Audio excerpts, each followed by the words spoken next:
Olá, amigos e amigas, todos vocês que estão fazendo o curso online gratuito, o curso sobre noções de saúde e espiritismo para o trabalhador da casa espírita. É com muita alegria que nós nos reunimos no dia de hoje para nós debatermos um pouco mais um dos temas propostos por este curso. Meu nome é Luiz Gustavo, eu sou médico, geriatra, atuo na área de cuidados paliativos, sou colaborador da Associação Médica Espírita de São Paulo e integrante da Associação Médica Espírita de Botucatu. É com muita alegria que nós nos reunimos aqui com vocês. Nós esperamos que as reflexões trazidas aqui no dia de hoje possa trabalhar com os nossos pensamentos, renovar as nossas emoções e que os nossos objetivos de melhoria íntima, de melhoria no convívio dentro da família, dentro da sociedade como um todo, possa nos auxiliar, né, para que tenhamos força, fé e boa vontade sempre. E o tema que vamos discutir juntos hoje é a aula 7 do módulo 2, Patologia. O título da aula é Obsessão como gerador de doenças, tá? Bom, durante essa nossa apresentação, nós vamos falar sobre alguns tópicos. Portanto, os nossos objetivos são definir obsessão, né? Compreender o papel do pensamento no processo obsessivo, descrever os tipos de obsessão, relacionar a obsessão com a gênese de doenças, exemplificar esses casos, alguns dos casos de obsessão a partir da obra de André Luiz Chico Xavier, e descrever possíveis formas de abordagem e métodos profiláticos contra a obsessão, tá certo? Bom, por definição, a obsessão, segundo Kardec, no livro A Gênese, no capítulo 14, no subtítulo Os Fluidos, ele nos deixa claro que a obsessão é a ação persistente que um espírito mau exerce sobre um indivíduo. E como nós vamos ver, esse espírito mau ele pode ser encarnado ou desencarnado, que vai atuar nas duas dimensões, ou seja, um espírito desencarnado pode atuar obsessivamente sobre um outro espírito desencarnado, um espírito encarnado pode obsediar um outro espírito encarnado, ou você pode ter a obsessão nos dois planos da vida, do encarnado para o desencarnado e vice-versa. Emmanuel também nos destaca no livro Pensamento e Vida, no capítulo 27, que a obsessão é o equilíbrio de forças inferiores, retratando-se entre si, né? Chocando-se entre si, relacionando-se entre si, né? Bom, para que a gente possa compreender melhor, né, o que são essas forças inferiores, é importante que a gente possa compreender de que o nosso pensamento é formado, é constituído. Então, o nosso pensamento é energia e, portanto, é partícula, é matéria. As partículas mentais, que são as partículas que formam o pensamento, elas se deslocam gerando uma onda característica, naturalmente formada pelas vibrações do campo elétrico. E este, em decorrência, ou é formado, portanto, está relacionado com o número atômico dos elementos. O conjunto dessas partículas mentais, originadas no nosso campo mental, formam a corrente mental, que é nascida das emoções e desejos íntimos do espírito, como fenômenos profundos da nossa consciência, que se deslocam, né, numa velocidade imensa, produzindo irradiações eletromagnéticas com frequência variável de acordo com o emissor. Portanto, por ter uma velocidade grande, por poder atingir distâncias muito grandes, isso faz com que, por exemplo, um espírito obsessor desencarnado possa, mesmo estando longe de nós, espíritos aqui encarnados neste momento, possa influenciar-nos, né? Não necessariamente precisa estar próximo, né? E alguém poderia se perguntar, bom, como é que nós manejamos, como é que a gente faz o controle das correntes mentais? Como é que nós controlamos o nosso pensamento, né? Bom, primeiro, para a gente compreender isso, a gente precisa ter algumas ideias básicas, né? Algumas certezas. Primeiro, toda criatura, todo ser, encarnado ou desencarnado, dispõe de oscilações mentais próprias, né? Então, o que significa isso? Cada um de nós somos um gerador ambulante, né? Que gera pensamento, que gera oscilação mental. Essas correntes mentais elas podem entrar em combinação espontânea com a onda mental de outras criaturas, encarnadas ou desencarnadas. Ela depende de inclinações e desejos, das atitudes de cada um de nós, das obras, né? Dentro daquilo que André Luiz chama de quimismo inelutável do pensamento. Quer dizer, o pensamento ele tem as suas características químicas, né? A sua formação atômica, sua plasticidade, a sua energia, a sua forma, seu aspecto peculiar. Cada forma pensamento tem a sua característica, né? A projeção das próprias energias e da assimilação das energias alheias, né? Nós projetamos as nossas próprias energias e assimilamos as energias dos seres encarnados ou desencarnados. E a alma, um outro pré-requisito é que a alma dispõe da alavanca da vontade, que é construída vagarosamente através de milênios, através da nossa evolução, passando pelos diversos reinos da natureza, num trabalho sistematizado e automatizante, né? Então, para que vocês possam compreender melhor, as correntes mentais, elas podem estar em sintonia ou não estar em sintonia entre si. Do lado esquerdo da nossa apresentação, onde não há sintonia, a gente vê, por exemplo, uma onda com uma determinada frequência, que é diferente da onda que se segue abaixo, né? Quer dizer, então, não há uma sintonia entre a onda superior com a onda inferior. No lado direito, a gente vê a sintonia entre as ondas, a mesma frequência, né? Por que isso é importante? Porque quando nós estamos falando de um processo obsessivo, nós estamos falando de sintonia. Nós estamos falando de correntes mentais que têm a sua frequência, que têm a sua característica e que, de acordo com o pensamento, com o desejo íntimo, de acordo com aquilo que nós vibramos, nós entramos em sintonia com essas correntes mentais que se assemelham, que se sintonizam, tá certo? Bom, outro tópico muito importante para a gente discorrer e refletir é o papel da vontade no processo obsessivo, assim como nos esclarece André Luiz no livro Mecanismos da Mediunidade, no capítulo 11. É ele que nos diz que a civilização, porém, chega sempre para cada um de nós.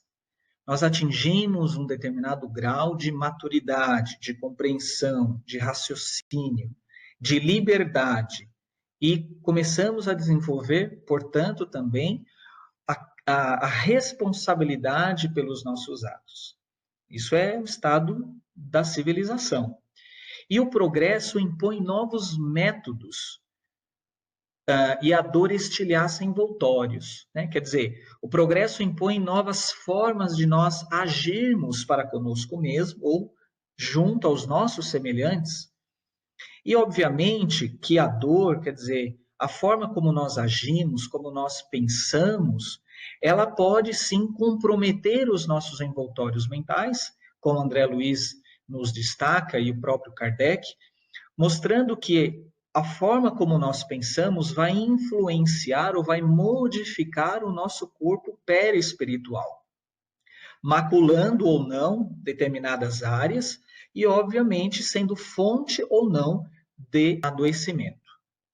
E as modificações da escolha de cada um de nós acompanham a ascensão do conhecimento. Na verdade, conforme nós vamos tendo mais conhecimento, que nós vamos nos melhorando moralmente, nós vamos nos adaptando, nós vamos fazendo modificações nas nossas escolhas, na nossa forma de agir, na nossa forma de pensar. E aí a nossa vontade de prazer e a vontade de domínio, no curso de largos séculos, passam convertem-se em prazer de aperfeiçoar e servir, acompanhados de autodomínio. Então, conforme nós vamos adquirindo maior conhecimento, maior moralidade, nós vamos deixando, né, que as sensações de prazer, a vontade de posse, de dominar o nosso semelhante, de dominar as situações, né? O poder através do egoísmo e da vaidade, nós, na medida em que vamos nos desenvolvendo moralmente, espiritualmente, nós vamos tendo a capacidade de servir por prazer, de servir em benefício do nosso semelhante, em fazer com que as nossas atitudes, a nossa forma de ser na vida, possa ser sempre visando o bem.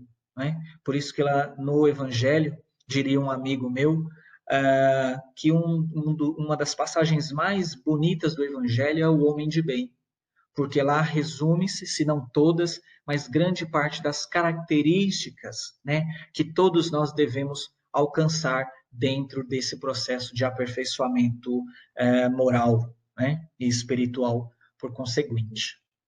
Bom, existem pontos fundamentais que eu gostaria de compartilhar com vocês dentro dessa temática da obsessão. Primeiro, a obsessão é frequentemente um processo de vingança, né? Quer dizer, alguém que se sente ofendido, que se sente lesado, acha-se no dever de vingar, de provocar o mal da mesma forma ou mais intenso, ou de algum grau junto àquela pessoa ou aquele grupo de pessoas.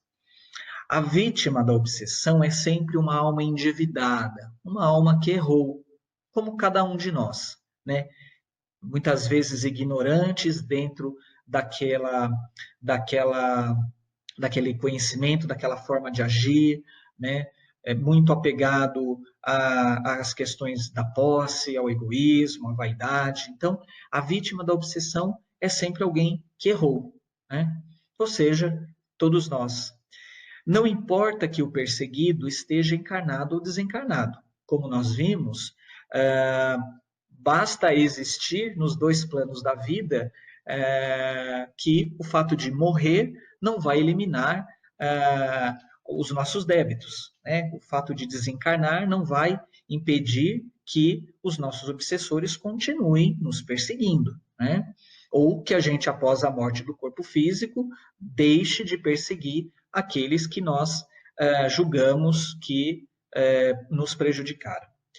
Não importa também que se lembre ou não da ofensa. Né? Muitas vezes, o que nós vemos nas reuniões mediúnicas é que há sim algumas situações onde há lembrança daquilo que foi cometido pelo espírito em uma determinada vivência, porém, quando nós reencarnamos, nós não temos a lembrança de que cometemos o mal para alguém, né? Que nós tivemos alguma atitude infeliz junto ao nosso semelhante. E outro ponto fundamental é que a obsessão ela é impotente diante de espíritos redimidos. Então, se nós queremos trabalhar de maneira a evitar os processos obsessivos, é preciso que a gente possa ter a capacidade de perdoar, né? De olhar com bastante cuidado, com bastante carinho para os nossos equívocos, os nossos erros, e ter uma postura transformadora, uma postura de renovação moral. Né? É dessa forma que nós conseguimos evoluir. Um tema, um aspecto muito interessante que também eu gostaria de compartilhar com vocês, é a questão dos tipos de obsessão, né? E daí eu destaco como ferramenta fundamental para que cada um de nós possamos nos inteirar de maneira mais aprofundada sobre esse tema, é a recomendação da leitura do livro A Obsessão e Suas Máscaras, da doutora Marlene Rossi, né? Foi um livro já publicado há alguns anos, onde ela faz um estudo aprofundado sobre os tipos de obsessão, né? A doutora Marlene Nobre, então, faz um estudo aprofundado a partir das obras de André Luiz, Chico Xavier e de Kardec, e aí ela vai descrever alguns tipos de obsessão. Aqui nesse slide eu trago a definição trazida por Kardec. Então, Kardec traz o termo obsessão como um termo genérico que pode ser graduado de acordo com a gravidade do processo envolvido. Então, temos a obsessão simples, a fascinação e a subjugação, né? Então, a obsessão simples, na verdade, é quando a criatura ela é perseguida com tenacidade por um determinado espírito do qual não se consegue desembaraçar, né? Ela pode ser física, quando os espíritos produzem espontaneamente manifestações ruidosas e persistentes, através de pancadas, ruídos, transporte de objetos, combustão espontânea e outras formas. Já a fascinação, Kardec nos esclarece que trata-se de uma ilusão produzida pela ação direta do espírito sobre o pensamento do médium, da pessoa, e que, de alguma maneira, lhe paralisa o raciocínio relativamente às comunicações. Esse tipo de mediunidade tem consequências muito graves, porque o médium não acredita que está sendo enganado. E é capaz de escrever coisas absurdas, ele é capaz de escrever ou descrever coisas absurdas, ou ser compelido a situações ridículas, sem se dar conta do embuste em que está envolvido, né? E, por fim, o termo subjugação, que Kardec declara que a subjugação seria o termo mais apropriado para o termo possessão, né? Então, na subjugação, nós temos um grau mais avançado de obsessão. Às vezes, o constrangimento é tão forte que é por isso que é denominado possessão. Na subjugação, Kardec nos esclarece que temos dois aspectos nela, distingue dois aspectos, que é a subjugação moral e a corporal. Então, no primeiro, na subjugação moral, o espírito é constrangido a tomar atitudes absurdas, como se estivesse completamente privado do senso crítico. Já na subjugação corporal, o obsessor atua sobre órgãos materiais e provoca movimentos involuntários, né? Gestos de dramaticidade e lamentável ridículo, né? Bom, a doutora Marlene Nobre, nesse livro A Obsessão e Suas Máscaras, ela destaca para nós a questão das obsessões. Ela classifica, na verdade, as obsessões tanto do ponto de vista de natureza anímica como de efeitos inteligentes. Desculpa, de natureza anímica e de natureza espirítica. Nas obsessões de natureza anímica, ela divide os de efeitos inteligentes e os de efeitos físicos, né?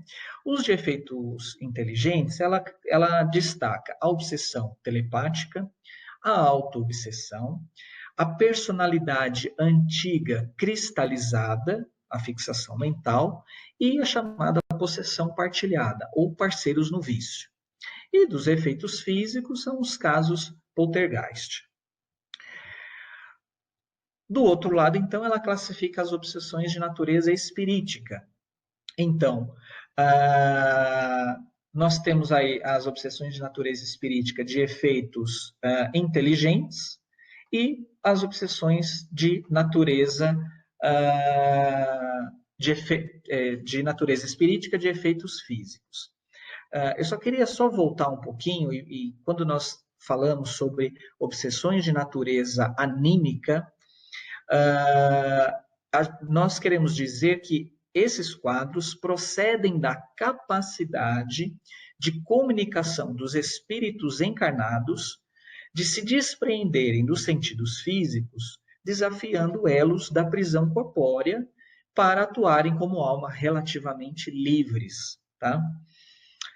Bom, voltando ao quadro de obsessões de natureza espirítica, de efeitos inteligentes, a doutora Marlene Nobre destaca aí casos ou situações de simbioses em graus diversos, parasitose mental ou vampirismo, e aí vocês têm alguns desses exemplos, passando por infecções fluidas, fixação mental, parasitas ovoides, vampirismo com repercussões orgânicas, até mesmo casos de sintonia com prevalência de mecanismo hipnótico, fascinação, obsessão oculta, aquela que acontece também durante o sono ou obsessão coletiva, e pensamentos sonorizados, né? Por uma questão de tempo, nós não vamos conseguir destacar todos esses processos, e as demais, o estudo aprofundado poderá ser realizado no livro Obsessão e Suas Máscaras. Bom,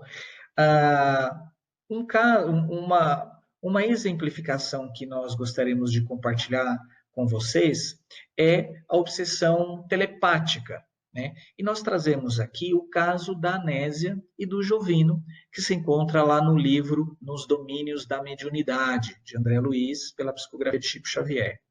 Trata-se de um casal que tinha 3 filhinhas. Jovino tem um caso com uma outra mulher, estando casado com Anésia, e permanecendo iludido e dominado pelos pensamentos dessa mulher.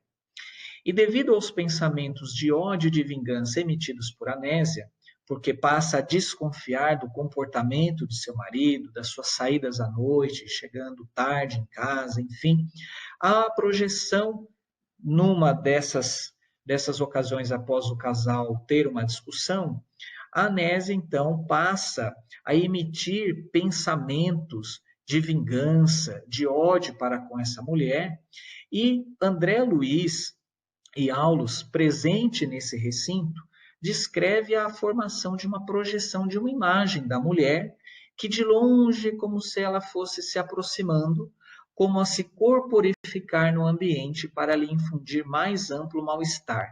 Então, Anésia, a partir da emissão de pensamentos de ódio, de vingança, passa a plasmar junto de si a proximidade, então, a projeção da imagem dessa mulher, que também, de alguma forma, estava em sintonia, né, de pensamentos com a Anésia, também motivado aí pelos seus interesses, e, obviamente, que é como se elas estivessem, então, vibrando mentalmente pensamentos ruins, de ódio e de vingança, né? A ponto de provocar mal-estar físico na Anésia. E o Aulus explica para André Luiz, neste caso, que isso é o resultado da não imunização pela Anésia através do perdão incondicional. Vale a pena lembrar aqui que, neste caso, a Anésia tem a permissão de, durante o sono físico, se deslocar até o recinto onde Jovino e sua amante se encontravam, né? E ela fica extremamente chateada, com muitos sentimentos de ódio, enfim, e ela tem a oportunidade, na verdade, de ser esclarecida, né, sobre a condição de Jovino, e que pede a Anésia, Aulus pede a Anésia, para que ela passe, a partir deste momento, compreendendo e tendo a ciência de que sim, estava havendo a traição, mas que ela pudesse, sobretudo, compreender Jovino muito mais do que o seu marido, mas como um irmão perante Deus, né? E de que era importante, de que ela não deveria, obviamente, concordar com essa atitude, mas que não tivesse o desejo de vingança. E Aulus diz, então, para André Luiz, destaca que bastam as vibrações silenciosas de crueldade e despeito, de ódio, de ciúme, de violência, de desespero, as quais, alimentadas de parte a parte, constituem corrosivos destruidores. Então, este caso exemplifica para a gente os casos de obsessão de natureza anímica, caracterizada como obsessão telepática, né? Um outro caso de autoobsessão é o caso descrito na obra Libertação, onde o investigador de polícia que abusou de sua posição tinha um remorso mantido à distância por anos, né? Pois ele, como investigador de polícia, ele, na verdade, cometeu muitos atos de tortura. E quando ele estava envelhecendo, lá na terceira idade, o remorso abriu-lhe grande brecha na fortaleza que entrincheirava. Ou seja, ele passa a refletir, né, sobre os seus atos, passa a se sentir culpado, e, obviamente, ele passa a alimentar pensamentos autodestrutivos, e o instrutor Gúbio, frente a isso, esclarece André Luiz, dizendo: este amigo, no fundo, está perseguido por si mesmo, atormentado pelo que fez e pelo que tem sido. Permanece dominado pelos quadros malignos que improvisou em gabinetes, com espancamento de infelizes, a pretexto de salvaguardar, de proteger a harmonia social. E esse mecanismo do remorso, esse processo de culpa, enfim, esse sentimento não trabalhado ao longo do tempo, fez com que o seu sistema nervoso fosse lesionado e o fígado atingido a ponto de caminhar para um quadro de cirrose fatal. Portanto, é mais um exemplo dentro do nosso tema da aula de hoje sobre obsessão como causa, como gênese de doenças. E aqui é um exemplo como a autoobsessão pode abrir portas para qualquer um de nós para esses quadros onde nós temos o potencial de adoecimento físico. Um outro exemplo de parceiros no vício é aquele que é descrito pelo assistente Aulus, junto a André Luiz e Hilário, onde eles observam numa casa noturna que ali se encontravam fumantes e bebedores inveterados. Junto às criaturas que fumavam e bebiam, havia criaturas de triste aspecto, que sorviam as baforadas de fumo e hálito alcoólico, né? E André Luiz pergunta a Aulus como essas almas se transformarão, né? Aqueles espíritos que estavam junto com os encarnados neste ambiente, como eles poderiam se reajustar, né, ao longo do tempo?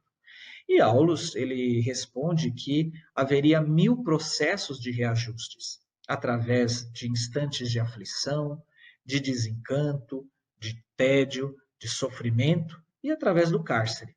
E André Luiz não compreende muito bem o que seria esse cárcere, né? Eles seriam presos em algum local? Como seria isso? E Aulus explica que seriam dolorosas reencarnações, onde muitas vezes, desde a infância, quadros relacionados à hidrocefalia, à paralisia, à cegueira de nascença, a deficiências outras, epilepsia secundária, podem ser alguns de algumas situações, não em todos os casos, que exemplificam muitas vezes essa forma de reajuste que o espírito tem, que Deus nos dá, para o reajuste de suas faltas, né, perante a lei divina. E esses semelhantes processos de adoecimento, descrito por Aulus, eles prodigalizam bons resultados pelas provações obrigatórias que oferece. Ou seja, essas situações que aparentemente aos nossos olhos de adoecimento físico, de um sofrimento, né, para aquele ser ali encarnado, para a família, para todos aqueles que cuidam, na verdade, estes processos são processos de intenso refazimento perispiritual e mental para esses seres, para que dessa forma possam renovar, né, o seu perispírito e trabalhar com aquelas mazelas que produziram ao longo das sucessivas reencarnações. Outro caso também descrito são as simbioses em graus diversos, né?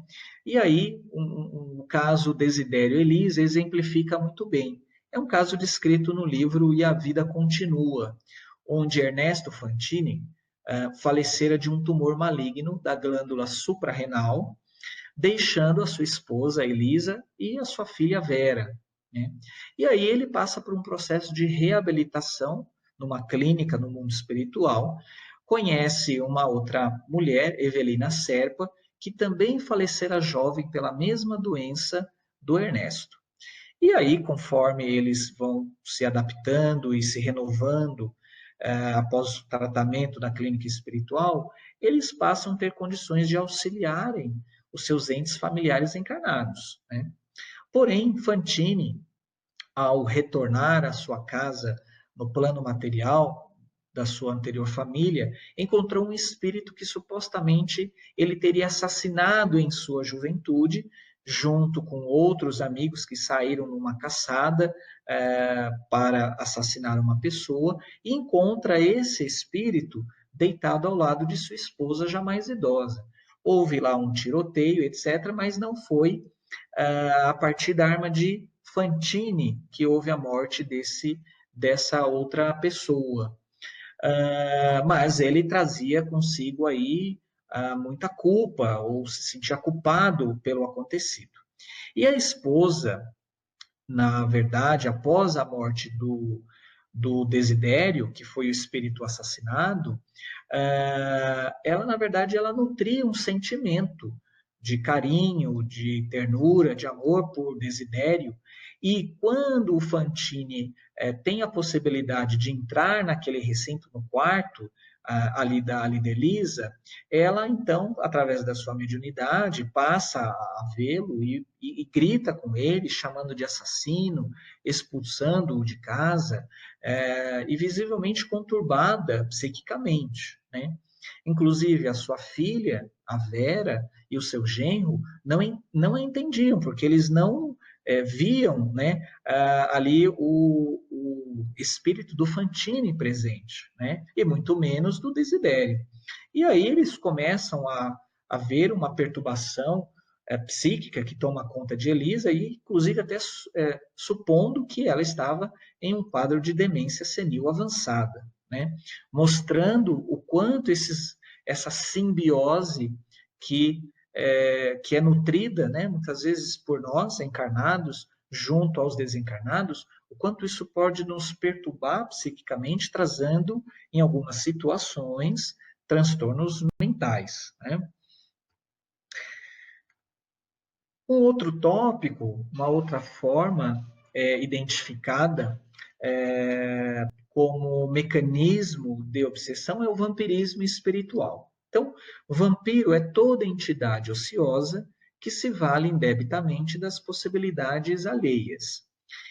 É necessário, segundo o instrutor Alexandre, no livro Missionários da Luz, ele nos diz que é necessário reconhecer que eles atendem, né, os vampiros, aos sinistros propósitos a qualquer hora, desde que encontrem guarida no estojo de carne dos homens. E como esses espíritos vão encontrar a guarida em nós? Através da sintonia de pensamentos, aquilo que nós comentamos lá no início da aula, né? E como é que eles agem? Então, eles vão agir através do fluido magnético que derrama-se no campo mental do paciente, de maneira involuntária, que lhe obedece o comando, sugando-lhe as energias. Então, através do fluido magnético do espírito obsessor, ele, então, passa a atuar geralmente sobre o centro coronário, centro mental, e, obviamente, ali passa a sugar as suas energias, né? E por agir nos centros cerebrais, né, é muito frequente nós termos aí questões relacionadas à alteração de linguagem, de sensibilidade, de memória e percepção, né? Veja que nós precisamos ter muito cuidado quando nós identificamos alguém com determinada sintomatologia do ponto de vista neurológico, do ponto de vista psiquiátrico, para que também não haja um equívoco na interpretação de que aquele quadro é apenas um quadro obsessivo, né? A pessoa pode ter, na verdade, várias condições clínicas de saúde, desde distúrbios tóxico-metabólicos, como até mesmo a presença de um tumor cerebral, que muitas vezes vai justificar aquelas alterações e que, por isso, nós, enquanto trabalhadores da casa espírita, nós precisamos sempre ter a prudência e pedir para que nessas situações esta pessoa que nós acolhemos na casa espírita possa ter uma avaliação adequada, uma avaliação médica, uma avaliação multidisciplinar para a investigação desse quadro, né? Sobretudo em casos que surgem de maneira aguda, né? Bom, um caso também de vampirismo descrito no livro Obreiros da Vida Eterna é aquele que acontece na enfermaria de um hospital onde André Luiz está visitando. E é o próprio André Luiz que descreve para nós que ali naquele local, entidades inferiores, né, retidas pelos próprios enfermos, em grande viciação da mente, postavam-se em leitos diversos, infringindo-lhes padecimentos atrozes, sugando-lhes vampirescamente preciosas forças, bem como atormentando e perseguindo-os, né? E isso, obviamente, provocava grande mal-estar físico, emocional, mental nos pacientes ali internados, né? Bom, frente a isso, é muito importante nós compreendermos que, assim como nos processos de adoecimento, nós temos do adoecimento físico falando, nós temos aí por trás a necessidade de reajustes, né, do ponto de vista perispiritual e espiritual, e compreendendo que boa parte da humanidade, a grande parte, né, sofre dos diversos mecanismos de obsessão, faço uma reflexão com os senhores e com as senhoras da seguinte forma: veja o quanto é importante nós termos a prece e a vigilância dos pensamentos quando nós adentramos nas unidades de atendimento à saúde.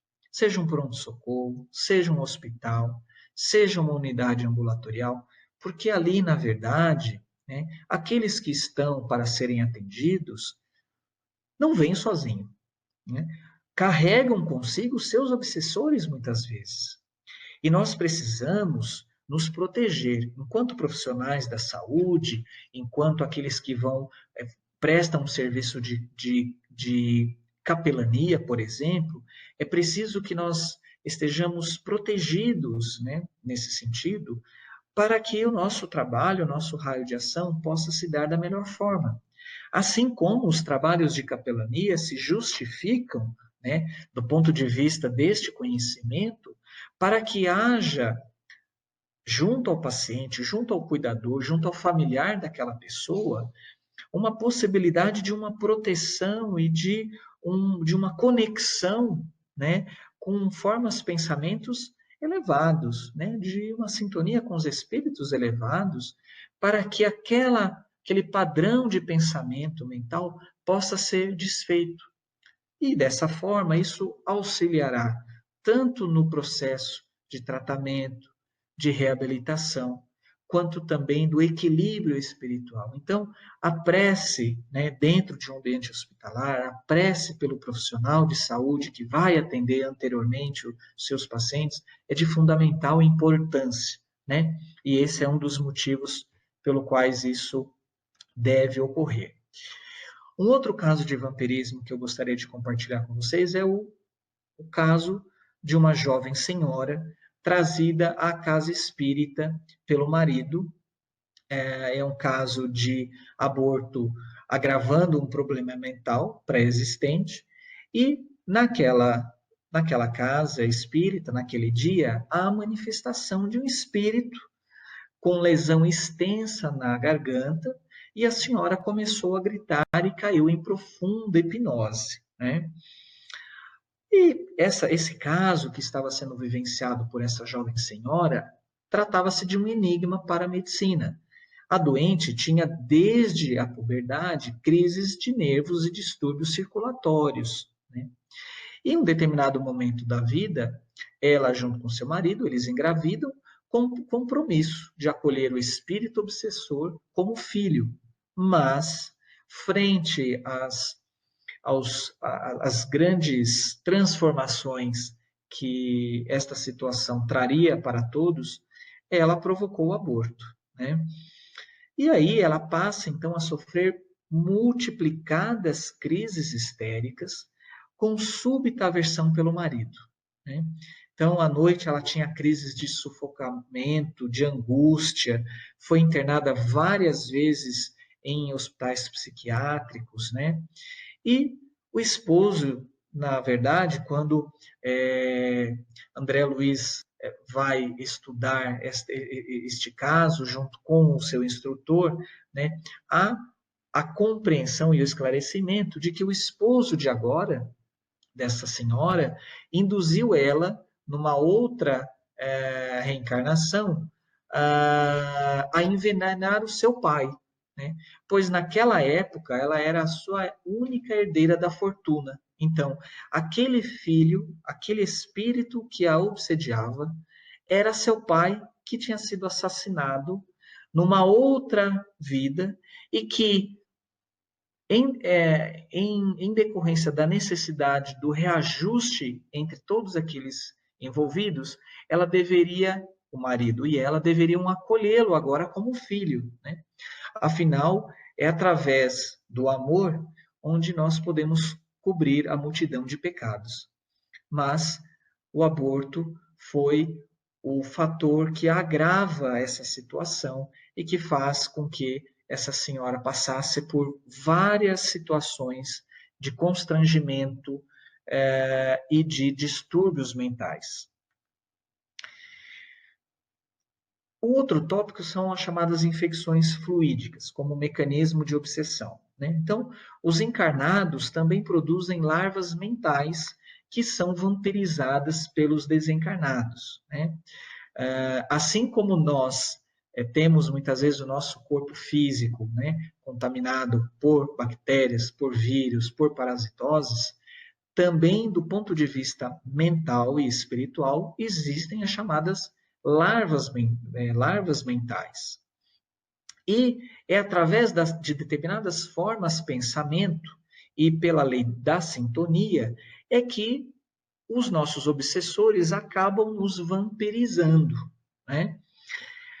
Em Missionários da Luz, o André Luiz relata seus estudos sobre as larvas mentais, né?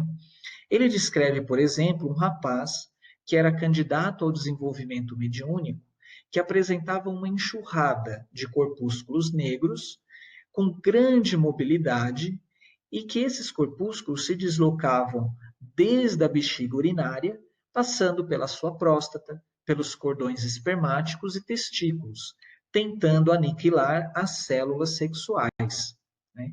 Aquilo que ele chamou de bacilos psíquicos de tortura sexual. Portanto, essas larvas mentais nada mais eram o resultado da falta de domínio das suas emoções, das experiências sexuais variadas e sem responsabilidade, que permitia o contato com entidades espirituais grosseiras, né? Um outro caso de infecção fluídica era junto a uma moça candidata a desenvolvimento da mediunidade.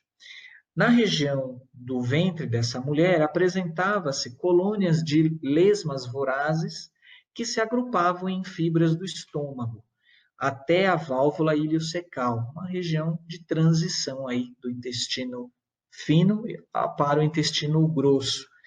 E que, ao longo de toda essa área, essas lesmas atacavam os sucos nutritivos produzidos pelo organismo para absorver os nutrientes e atacavam de maneira assombrosa, com potencial de destruição.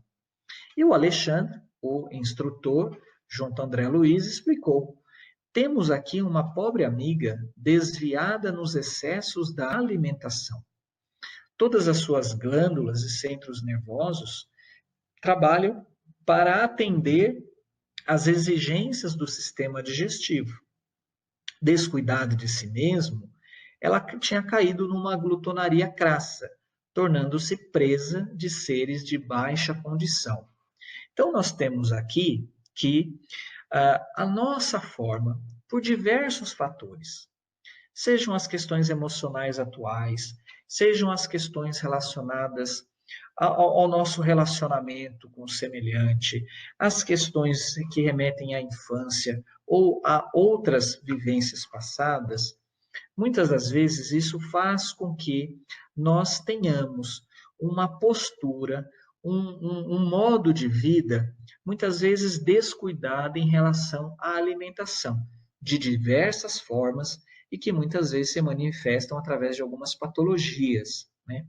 E a nossa forma de pensamento relacionada, né, seja a determinadas características, né, de ansiedade, de carência afetiva, enfim, de tantas outras condições que nós poderíamos destacar, isso faz com que muitas vezes nós contribuamos para o aparecimento, né, de formas de pensamento que vão se manifestar através, né, de germes espirituais, como essas colônias de Lesma que nos coloca André Luiz, e que isso vai deteriorando o nosso organismo, vai deteriorando algumas estruturas físicas do nosso organismo e que vai atrapalhando o funcionamento normal do mesmo, gerando aí doenças, né? Um outro tópico é a fixação mental, um outro mecanismo de obsessão, que representa a aderência do pensamento a um objeto, que pode ser um ser ou uma coisa, impedindo-lhe o fluxo normal e cristalizando. A pessoa não consegue afastar a atenção do objeto, né? Fica fixo naquela coisa, naquele ser, naquele acontecimento. O espírito não se interessa por outro assunto que não aquele que o empolga, seja a ociosidade, a sua própria dor, o ódio, os ciúmes, né? E o instrutor Aulus, dentro da obra de André Luiz, de Chico Xavier, destaca que a criatura reencarnada, quase todas as perturbações congênitas da mente, né? Então ele destaca que na criatura reencarnada, quase todas as perturbações congênitas da mente estão relacionadas às fixações mentais que antecederam o seu retorno. Portanto, nos mostrando que determinadas condições, transtornos mentais, né, que muitas vezes vão aparecer, inclusive lá na infância, muitas das vezes podem estar relacionadas a um mecanismo obsessivo chamado de fixação mental. E a gente traz aqui um exemplo, lá do livro Ação e Reação, que é o caso Antônio Olímpio e do filho Luiz, né? O Antônio Olímpio era um dono da fazenda que desencarnou, né?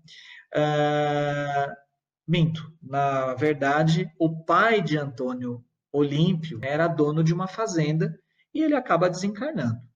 E ele tinha 3 filhos, um deles era o Antônio Olímpio, né?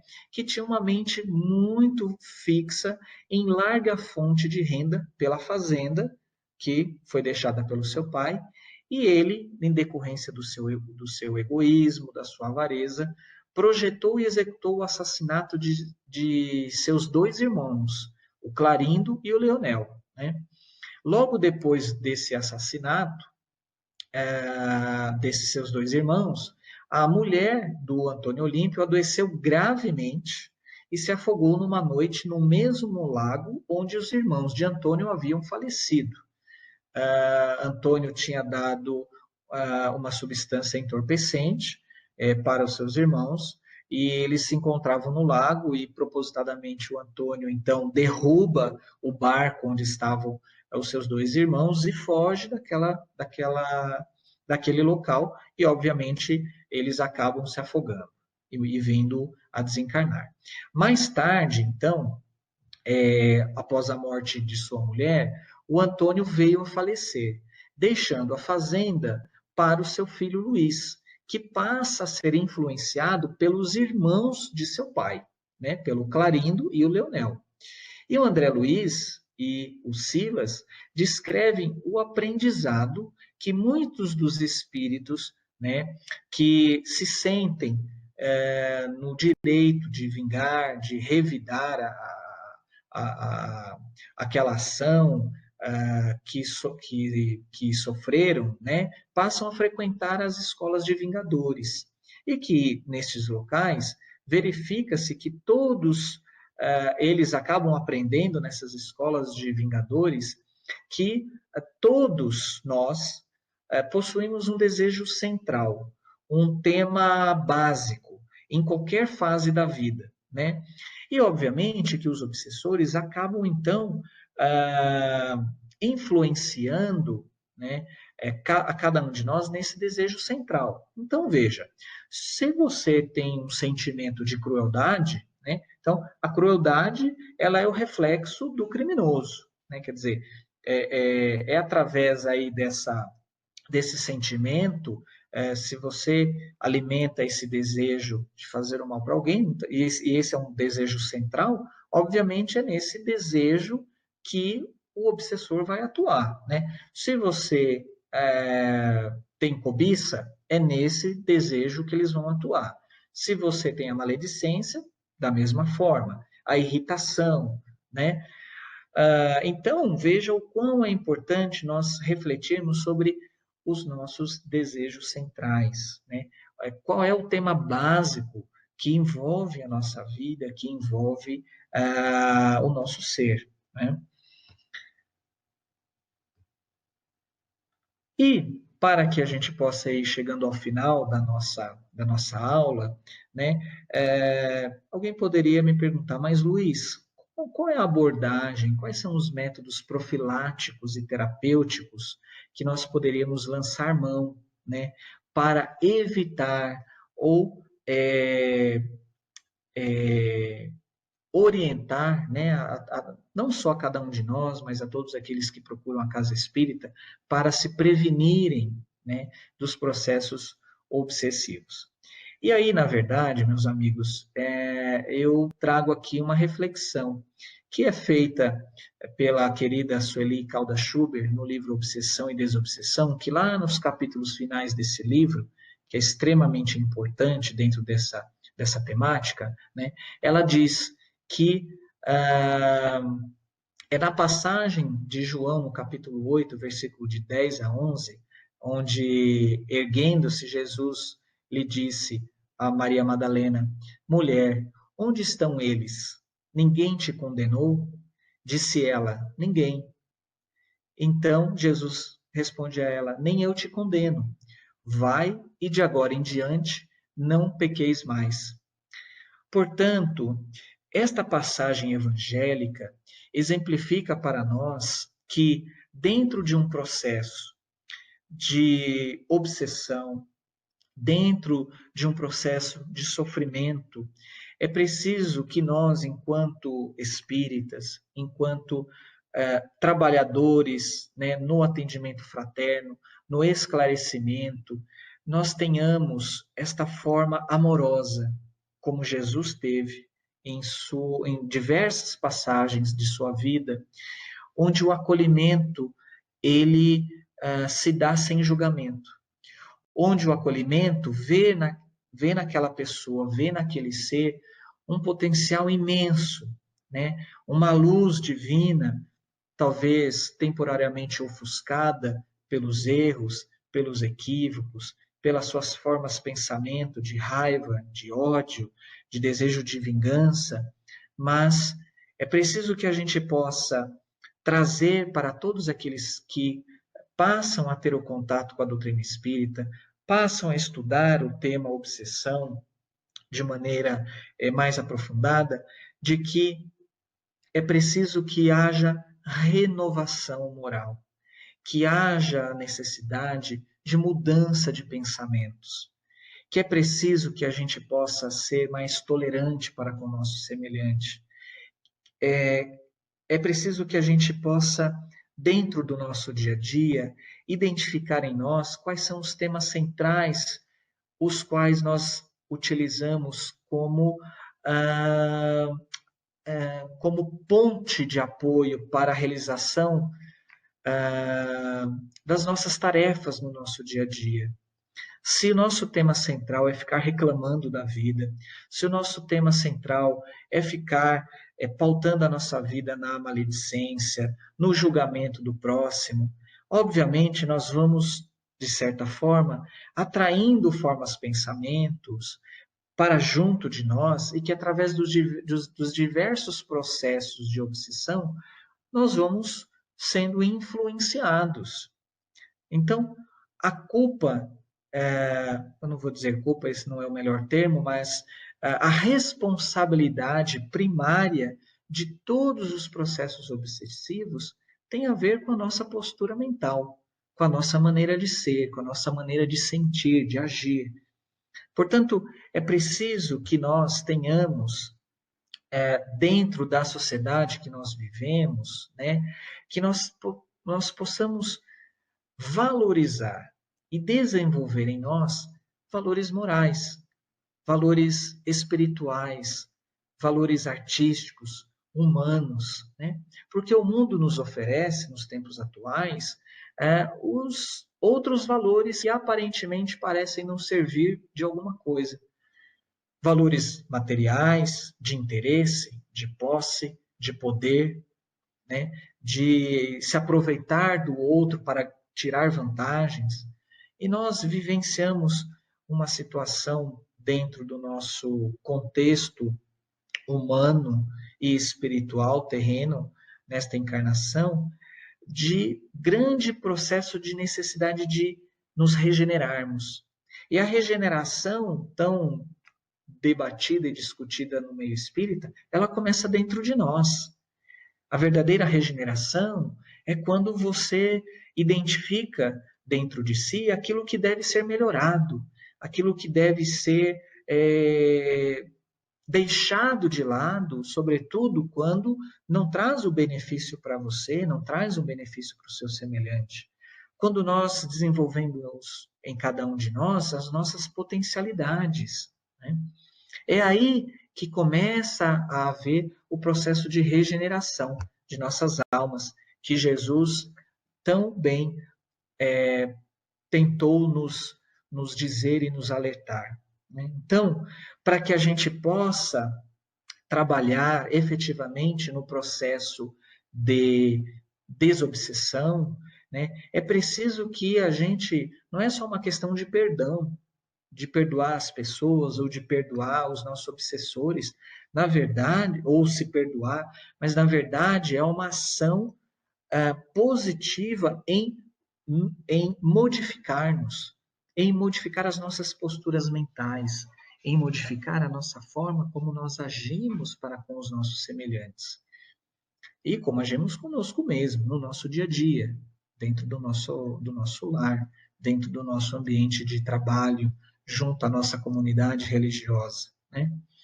Portanto, o ensinamento ou o dizer de Jesus de que Ele é a porta, de que Ele é o caminho, de que Ele é a verdade, de que Ele é a vida, talvez seja a forma mais segura que cada um de nós tem para iniciar esse processo de regeneração de nossas almas, de fazer com que os processos, os diversos processos obsessivos, possam ser amenizados e que a gente possa ir se desfazendo desses processos na medida em que nós vamos trabalhando as nossas potencialidades, o amor, o perdão, a modificação das nossas atitudes, a solidariedade, o combate veemente ao orgulho, à vaidade, e dessa forma seremos mais felizes e mais saudáveis.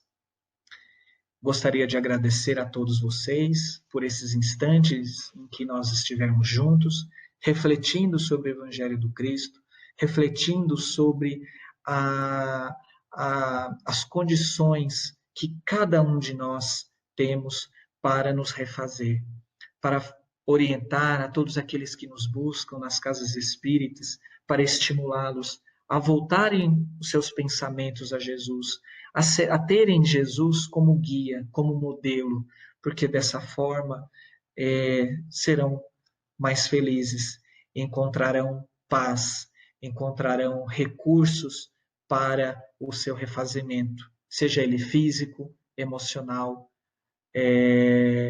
social ou espiritual. Agradeço a vocês, a esses instantes, pedindo a Deus que abençoe a cada um de vocês nos seus melhores propósitos, hoje, agora e sempre. Um grande abraço a vocês, até o nosso próximo encontro.